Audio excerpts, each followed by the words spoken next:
পারতেন, আপনি তো ভালো বিতর্কিক, এই জন্য এইটার আপনি আবার ভালো বিতর্ক করেন, আপনি সার্জিস্টে ডুবানোর জন্য এটা আপনি ভালো বিতর্ক করেন, আপনি শুনেন, আপনি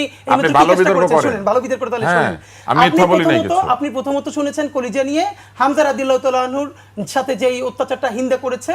তারপরে তৃতীয়তই আপনি পেলেন সার্জিস্টে, অথচ আমি যে তিনটা জানি, এর মানে আপনি কম জানেন অথবা ইচ্ছা করে জানেন না। কারণ আমি অন্তত আমি তো আপনার হাঁটুর বয়সের বাচ্চা,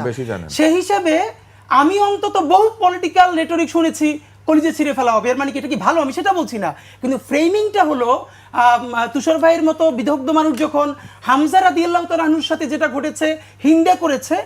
এইটার সাথে যখন সার্জিসের বক্তব্যকে রিলেট করে দেখেন, আমি সার্জিসের ভাই ব্রাদার না, আপনি বক্তব্যটা ভালো না মন্দ সেটা বলেন, আমি সেটা বলতেছি ভাই, আপনি আমার সমালোচনা করতে কেন আসেন নাই? আমি আপনার সমালোচনা করতেও আসছি এবং আমি প্রশ্ন আপনি আমার সমালোচনা নিতে পারবেন না, আপনি আমার হাঁটুর বয়সে দিকে করছেন না। শুনেন, আপনি করেন, দেখেন আমি হাঁটুর বয়সী না, আপনি যদি আরো ছোট বয়সীও হয় আপনি তুমুল সমালোচনা করেন, আমি করি না, আমি সেইটা